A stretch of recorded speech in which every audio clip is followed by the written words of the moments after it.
Assalamualaikum warahmatullahi wabarakatuh. Ya, saya dari Solo ya, teman-teman. Dan di Solo ini masih mempercayai adanya kekuatan gaib. Salah satunya adalah batu akik. Waktu kecil saya pernah dibohongin sama tetangga saya. Dek, sini dek. Ini akiknya Pak Dek, kalau digosok-gosok ada gambarnya orang sholat. Nih lihat. Kok nggak ada? Wah, sholatnya udah selesai berarti dek. Karena nggak terima saya balas kan. Sini Pak Dek. Ini akiknya kalau digesek-gesek ada gambarnya orang sembahyang di gereja. Nih lihat. Kok nggak ada? Wah, gerejanya udah digusur Pak Dek. Dan kata orang-orang Solo tuh halus gitu. Tapi menurut saya ada beberapa orang Solo yang halusnya berlebihan. Saya pernah lagi nongkrong, disamperin orang kan. Mas, repotin pinjem korek ada? Repotin pinjem korek. Kegiatan ngerepoti itu, kegiatan meminjamkan korek untuk orang lain itu repotnya dari mana bro? Kecuali kalau minta tolongnya beda kan. Mas, repotin, tolong majukan Indonesia bisa mas? Wah itu repot banget bro. Dan begini ya teman, saya ini cowok tulen, tapi saya nggak ngerti bola. Jadi cowok yang ngerti bola itu nggak enak. Karena setiap nongkrong pasti ngomonginnya bola gitu. Saya lagi nongkrong kan, gimana menurutmu Messi pindah PSG? Saya diem. Besoknya nongkrong lagi, gimana menurutmu Ronaldo balik MU? Saya emosi kan, saya geblak mejanya. Blak, sekali lagi ngomongin bola saya pindah nongkrongan. Pindah mana? PSG. Dan walaupun nggak ngerti bola juga, saya masih suka main PES. Tapi saya nggak bisa formasinya. Kalau mau main PES, saya minta tolong teman saya buat formasi. Tolong formasiin. Udah, saya main kan.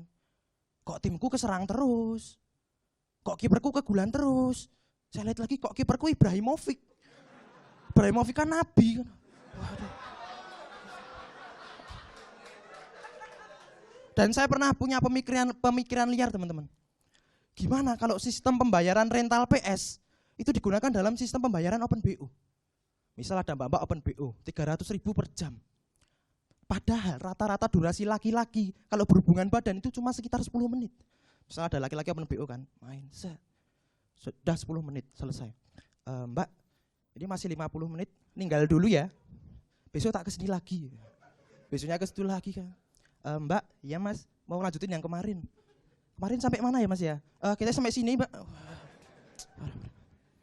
Dan begini, di sini ada yang pernah tabrakan teman-teman?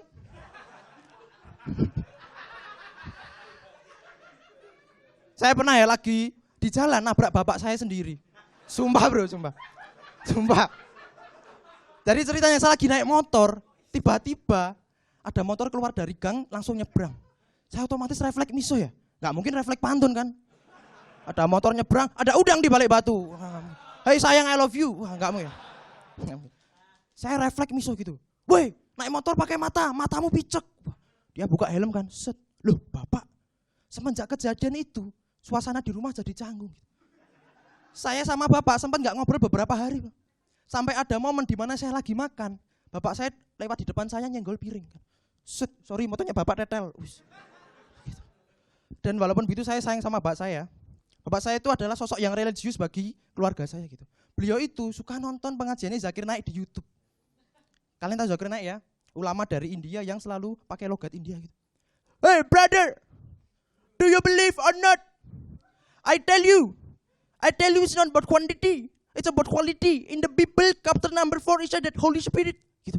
Yang saya takutkan gak cuma ilmu agamanya yang diambil sama bapak saya, tapi logat-logatnya diterapkan kehidupan sehari-hari gitu. Misal saya pulang dugem malam-malam, bapak saya udah ada di depan rumah kan. Hey brother, do you believe or not? I tell you jangan pulang dini hari.